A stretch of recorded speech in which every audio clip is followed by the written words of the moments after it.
Buenas noches, mucho gusto de saludarlos. Em, Disculpen que no les pasé las notas, pero tuve un problema con el internet, ya casi las estoy terminando, así que yo creo que al terminar la clase se los estoy pasando. Si hubiera algún inconveniente, se los paso mañana a más tardar, pero ya casi estoy terminando. Lo que pasa es que sí son bastantes exámenes y esa es la razón por la cual no se los he pasado, pero ya faltan poquitos, ya estoy casi en el 2020, ya terminando, vamos a ver, 2020 03 voy, de ahí ya faltan pocos para terminar, voy a hacer el esfuerzo de que se los traslade hoy, si no se pudiera, entonces esta mañana. Vamos, no sé si aparte de eso no tienen alguna duda, alguna pregunta, comentario.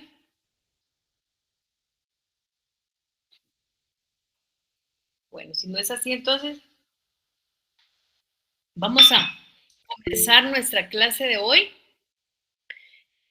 Ay, me están preguntando Sergio Girón cómo les fue. Hay de todo. Hay buenas notas. Hay 32, 35 y 39. O también hay 12. Entonces hay de todo. De todo, de todo, de todo. ¿Verdad? Entonces ya en un momentito ya van a tener la nota, ya van a saber cómo les fue. Entonces les decía que hoy vamos a tratar de concluir el programa.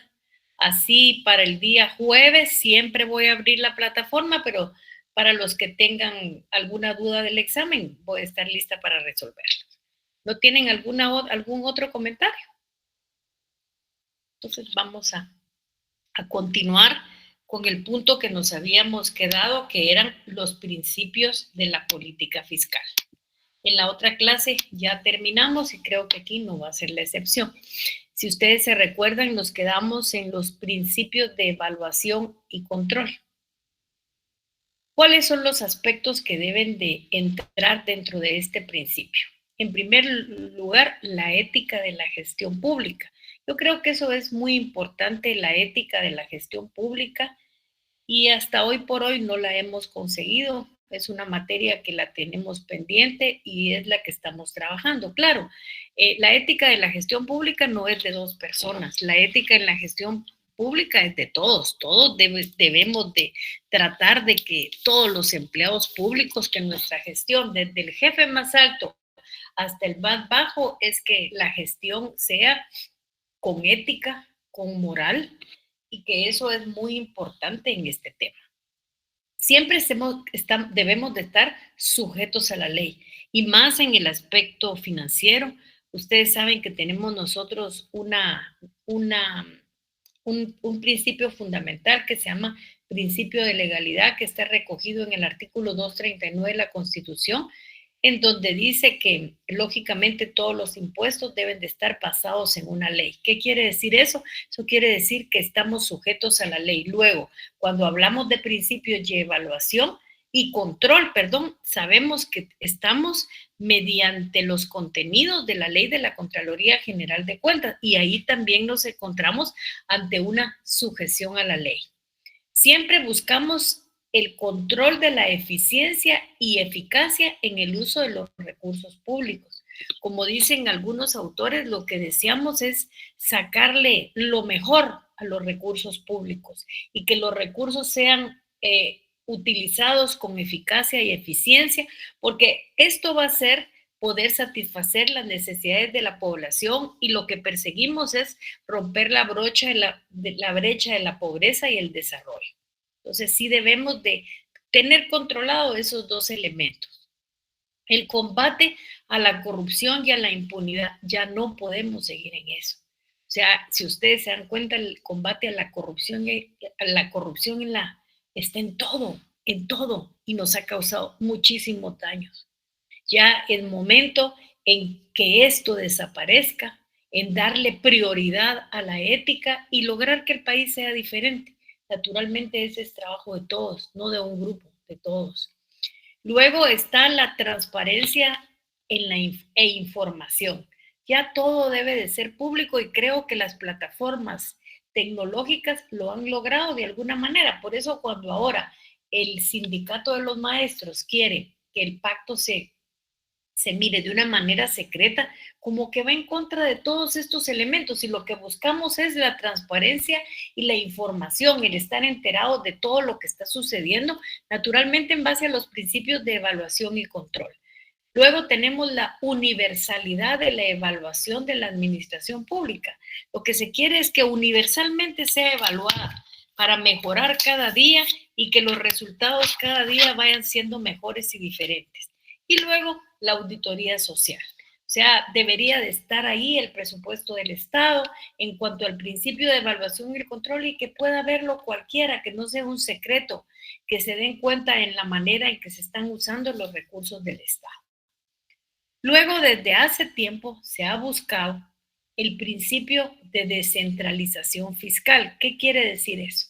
Que no esté solamente centralizado en la capital, sino que pueda estar en todos los departamentos. Lógicamente, esa descentralización fiscal también debe abarcar las salas de por ejemplo, lo contencioso administrativo. Solo en Guatemala hay. Miren lo caro que resulta para un contribuyente tener que buscar un abogado de aquí y litigar en Guatemala. O sea, ya debe de pensarse que no en todo, porque es un trabajo paulatinamente pueda irse descentralizándose fiscalmente el Estado. O sea, tenemos un concepto, debemos de tener una competencia en materia de descentralización, tenemos que tener correspondencia entre recursos y capacidades de la descentralización fiscal, y tenemos que saber cuáles son las capacidades que nos va a dar esa descentralización fiscal. Con esto terminamos los principios de la política fiscal. No sé si hay alguna duda, alguna pregunta que quieran hacer. Con mucho gusto estoy para respondérselas. Si no es así, entonces vamos a retroceder a hablar de lo que es del pacto fiscal. Creo que es importante, en primer lugar, decir que no hemos podido alcanzar el pacto fiscal por diferencia entre las zonas vivas del país. O sea, creo que un pacto fiscal nos hubiera ayudado mucho a saber cuál es el papel que va a jugar el Estado, pero también cuál es el papel que va a jugar los ciudadanos. Porque eso de que los ciudadanos paguen los impuestos y que el Estado no lo utilice de manera eficaz y de eficiencia, eso no es alcanzar verdaderamente el acuerdo. Lo ideal sería que si nosotros pagamos nuestros impuestos fueran aprovechados de la mejor manera. Entonces, lógicamente, cuando nosotros hablamos de un pacto fiscal, ¿cómo lo estamos definiendo? ¿En qué es lo que nosotros estamos pensando? Esto constituye un acuerdo social amplio y representativo sobre los derechos y obligaciones de los ciudadanos guatemaltecos con el Estado y sobre los deberes y poderes del Estado en su relación económica y financiera con la sociedad guatemalteca. O sea, dicen que la razón por la que muchos no pagan impuestos es porque el Estado no las aprovecha verdaderamente. Eso no debería de ser una razón, pero en la práctica lo es. Entonces, ¿qué quiere decir? Que así como el ciudadano paga sus impuestos, el Estado debe obligarse a utilizarlos de una manera correcta, de una manera eficaz, de una manera eficiente, y no desviarlo en cosas donde lo tiene que desviar, porque cada día nos enteramos de cosas que duelen y que duelen mucho. ¿Por qué duele? Porque buscamos el desarrollo, porque queremos romper la brecha de la pobreza. Y si seguimos en esa situación, de nada sirve que nosotros estemos pagando impuestos si nuestros impuestos no van a ser aprovechados de la mejor manera. Y recuerden ustedes que nadie tiene una varita mágica y las cosas no pueden cambiar de la noche a la mañana. Todos son procesos en donde todos debemos de participar. Lo que sí quiero que tengan claro es que hoy por hoy no tenemos un pacto fiscal. Esto se ha quedado en intentos, porque la posibilidad de promover un pacto fiscal fue consecuencia del proceso de democratización iniciado en 1985.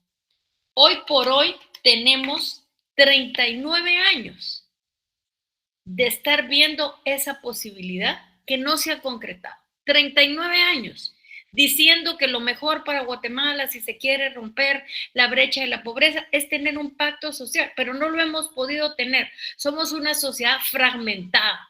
Antes decíamos que no podíamos desarrollarnos por la guerra, pero hoy no podemos desarrollarnos por el mismo enfrentamiento en que tenemos nosotros y la verdad es que esto debilita el proceso del desarrollo que es tan importante. Luego, los acuerdos de paz. Cuando se firmaron los acuerdos de paz, se dijo fundamentalmente que era necesario firmar un pacto fiscal, porque el acuerdo de paz lo que creó fue las condiciones favorables al diálogo y la negociación entre todos los guatemaltecos. Llevamos 28 años de los acuerdos de paz y no ha pasado nada. Creo que ya la actitud de los guatemaltecos ya debe de cambiar. Ya debemos de ser menos enfrentadores y pensando más en el desarrollo del país. ¿Qué es un pacto fiscal? Yo sé que ustedes han oído miles de veces la palabra pacto fiscal. Y les repito, no se ha firmado, se ha quedado en proyecto. O sea, el pacto fiscal constituye un acuerdo nacional. ¿Sobre qué deberíamos nosotros de tener ese acuerdo? Sobre el monto, origen y destino de los recursos con que debe contar el Estado, para que el Estado pueda cumplir con sus funciones. Funciones que no son inventadas, son funciones que están establecidas en la Constitución Política de la República y en los acuerdos de paz. ¿Qué implica el pacto fiscal? Implica acuerdos nacionales. ¿Sobre qué son esos acuerdos nacionales? Sobre el estilo de sociedad que se desea construir y sobre los principios y compromisos recíprocos del Estado y de los ciudadanos y ciudadanas acerca de los temas de la política fiscal. No podemos olvidar nosotros que hay brechas sociales. Y dadas esas brechas sociales que existen en el país, el pacto fiscal implica asegurar suficientes recursos para el Estado, de manera que pueda contribuir a crear las condiciones que permitan que todos los guatemaltecos puedan dejar atrás la pobreza y beneficiarse con los frutos del desarrollo. Hay autores que creen que aquí el negocio es que los pobres sigan siendo pobres y que el desarrollo no se dé, porque no hay manera de ponernos de acuerdo nosotros sobre este tema. El pacto fiscal también implica contribuir a la estabilidad macroeconómica. Cuando nosotros hablamos de estabilidad macroeconómica, hablamos de balance, como se llamaba ese principio de la política fiscal. Y ese balance es buscar el equilibrio de los ingresos y los gastos del Estado, que creo que no resulta difícil porque el presupuesto del Estado tiene un papel importante. Y esto lo que permite es definir una política fiscal de largo plazo con visión de país que reducirá la incertidumbre mediante reglas claras y estables. Pero la guerra interna que tenemos no nos permite llegar hasta ahí. Solamente se quedó en formar la comisión en que es importante el pacto, pero ahí nos hemos quedado. ¿Qué decían los acuerdos de paz? ¿Qué indicaban los acuerdos de paz? Que la nación guatemalteca tiene un carácter multiétnico, pluripersonal y bilingüe. Eso es lo que somos nosotros los guatemaltecos. Que es importante también la construcción de la unidad nacional. Y esa unidad nacional demanda el reconocimiento de la identidad de los pueblos indígenas. Y creo que ese aspecto ya está reconocido. Esos pueblos indígenas que componen el Estado y la indivisibilidad del territorio del Estado guatemalteco. O sea, el acuerdo, como les dijera, el acuerdo de paz tenía un camino clarísimo, dibujaba cómo nos íbamos a dirigir el desarrollo, pero no nos hemos logrado poner de acuerdo. ¿Por qué? Porque cada quien quiere ganar más que el otro. O sea, no buscamos que sea un fin especial, no. Cada quien quiere poner sus condiciones y estar mejor que el otro. Así no vamos a llegar porque eso no es un acuerdo. Un acuerdo es cuando todos ganamos. Así como dicen algunos autores, es el ganar-ganar. El pacto fiscal debió de ser visto como un proceso de largo plazo, que nunca comenzó, que se quedó en intentos, el cual definía las grandes líneas de acción, los principios rectores y los mecanismos de participación social. Es decir, lo que marcaba era la dirección a seguir. ¿Qué sociedad era la que queríamos? En la cual se debió regir la política fiscal de largo plazo y con visión de país. ¿Qué significa acordar un pacto fiscal? ¿Qué significa? Esto implica un compromiso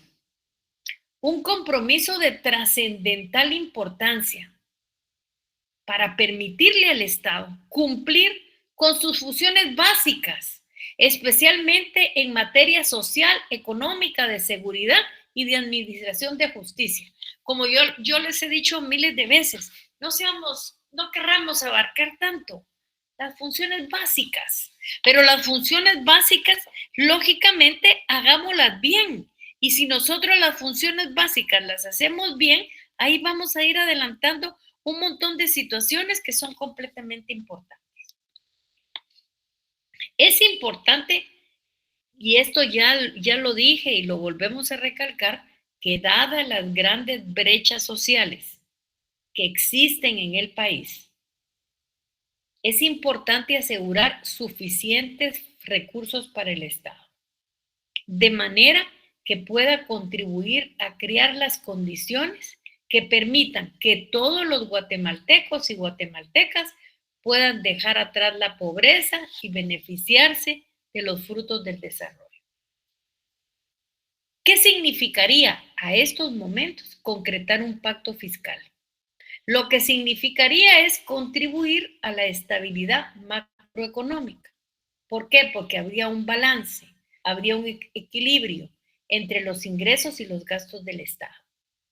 Además, permitiría definir una política a largo plazo, con visión de país, no con individualismos absurdos, con visión de país. El problema que yo miro es que pasamos toda la vida haciendo política. Y el problema es que estamos siempre en política y esto nos parte. Y el desarrollo lo vemos cada día más lejano. O sea, mediante un pacto reduciría la incertidumbre porque habría definición de reglas claras y estables. En general, el pacto fiscal es un acuerdo nacional. Todos nos deberíamos de poner de acuerdo sobre el monto, el origen y el destino de los recursos con que debe contar el Estado para cumplir con sus funciones. Las funciones no nos las inventamos nosotros. Las funciones están contenidas en la Constitución Política de la República de Guatemala y los acuerdos de paz. ¿Qué significa tener un pacto fiscal? Que quiero que lo tengan claro. No lo tenemos. No logramos ponernos de acuerdo. Solamente nos quedamos en organizar a la comisión. El tener un acuerdo, un pacto fiscal, sería tener un acuerdo del conjunto de la sociedad sobre el estilo de sociedad que se desea construir, sobre principios y compromisos recíprocos del Estado, de los ciudadanos acerca de los temas de política fiscal. ¿Cuáles serían esos temas? Esos temas que nosotros hemos visto en este semestre. ¿Cuáles son esos temas? Gasto público, deuda pública, ingresos del Estado, patrimonio del Estado, administración tributaria, control y evaluación del gasto, combate a la corrupción, a la impunidad y a la descentralización. ¿Cuándo vemos nosotros el patrimonio del Estado? Cuando vimos la definición de derecho patrimonial del Estado. Cuando miramos que dentro de los ingresos del Estado no solo son los que se perciben de los impuestos, que el Estado puede poner a trabajar sus bienes patrimoniales y ahí sacar dinero y explotarlo.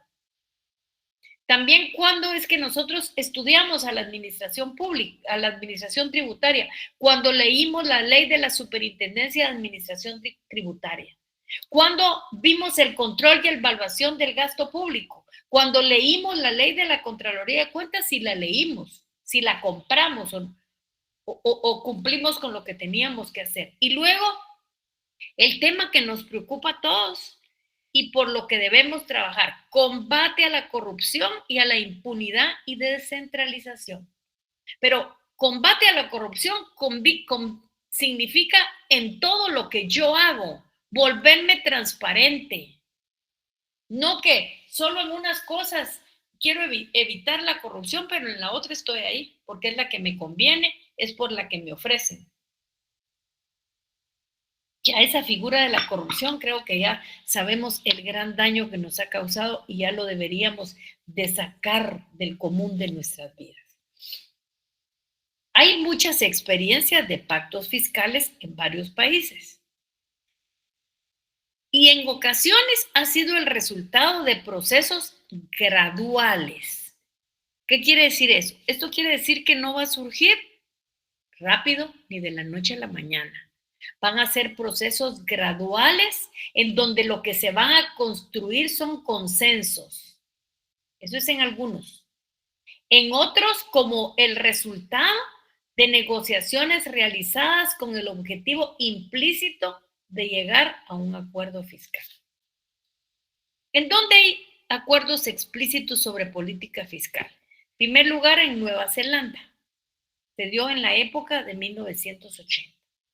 Luego en Estados Unidos, en 1986, y aquí hay un error, Suecia, 1938, fue el primero. Entonces tenemos Suecia 1938, Nueva Zelanda 1980, Estados Unidos 1986 y luego la Unión Europea. En la Unión Europea hubo un tratado que se llamó de Maastricht en 1992, en donde se llegó a un acuerdo sobre las metas fiscales. En los acuerdos sobre políticas fiscales en otros países, generalmente ha habido una participación decisiva de los partidos políticos, de las organizaciones sindicales y empresariales y aportes significativos de la sociedad civil. ¿Qué significa eso? Que partidos políticos, que organizaciones sindicales y empresariales y aportes de la sociedad civil nos tenemos que poner en una mesa y ponernos de acuerdo, sin pensar que va a haber un ganador. El ganador debe de ser Guatemala, porque con eso nos vamos a desarrollar y vamos a evitar la brecha de la pobreza. En Guatemala existió una oportunidad de construir un pacto fiscal. Por ello, la comisión preparatoria del pacto fiscal en su momento exhortó a todos los sectores del país a ser partes activas de este proceso, a buscar el bien común y el bien nacional y a aportar constructivamente a la definición de una política fiscal que asegure la construcción de la paz, el fortalecimiento de las instituciones democráticas, el cumplimiento de las responsabilidades constitucionales del Estado y la promoción del desarrollo integral y sostenible. A estas alturas nosotros creemos que es posible, que es imposible solo construir la paz, pero es necesaria. Debemos de fortalecer nuestras instituciones democráticas. El Estado tiene que cumplir con sus responsabilidades, porque qué topado es que solo nos obliguen a pagar impuestos haciendo uso del poder imperio, pero no nos cumplan como nos tienen que cumplir. Ya debemos de cambiar este modelo de sociedad que solamente nos está dañando y nos está causando problemas. Y luego, ese pacto fiscal estaba basado en 4 principios importantes. O sea, el proceso de construcción de un pacto fiscal debe de basarse en 4 principios fundamentales. ¿Cuáles son esos principios fundamentales? Transparencia. Lo que se desea es que todo se sepa, que todo sea público, que no haya secretos. Si se va a negociar un pacto colectivo, que todos sepan cuáles son las situaciones de ese pacto colectivo. El principio de justicia es importantísimo. La justicia para todos. Aquí no debe de haber un ganador. Aquí debe de ser, toditos deben de ganar. ¿Quién gana? El Estado. ¿Qué es lo que gana? Poder tener los recursos necesarios para que se quite esa brecha.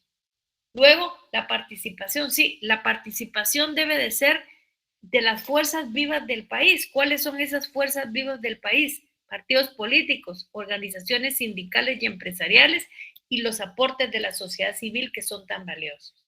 Y luego el principio de inclusión. Toditos debemos de estar incluidos con un fin común, y ese fin común es poder hacer una mejor sociedad. Yo aquí termino el contenido de nuestro programa, que gracias a Dios lo llevamos bien a pesar de todas las circunstancias que me pasaron a mí de salud, porque nunca había estado un semestre tan enferma, pero creo que gracias a Dios superamos eso y ya estamos aquí. Les agradezco mucho la ayuda que ustedes me dieron, la comprensión, porque nunca dejé de darles clase y estoy siempre para servirles. Entonces yo digo que en un momentito van a estar sus notas. Si ustedes tienen alguna duda, el jueves a la hora de clase se conectan y ahí voy a estar yo conectada también. Sí, Gerson Mauricio, Corado Gómez. ¿Qué tal, licenciada? Hola. Buenas noches, gusto saludarle. Gracias. Fíjese que yo la verdad quería, pues, primero agradecerle por el tiempo que nos dio las clases y todo lo aprendido. La verdad que fue un curso bastante bonito. Muchas metas por cosas que aprender, ¿verdad? Que uno no sabe, pero fue un gusto poder estar con usted. Y pues también agradecer en nombre de la sección todo lo que usted nos apoyó.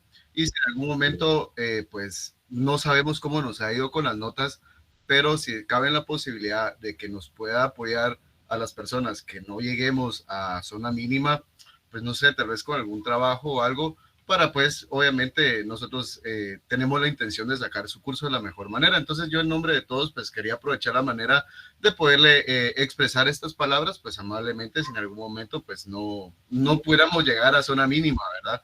Entonces nada, eso, y pues agradecerle a usted por el tiempo de las clases y todo. Pues esperamos vernos el día jueves y un gusto poder haber saludado. Muchas gracias, Gerson. Ahí nos vemos. Miren sus notas, pero sí les digo, yo no les puedo poner un trabajo, ni les puedo dar más de los votos que cada quien puede sacar.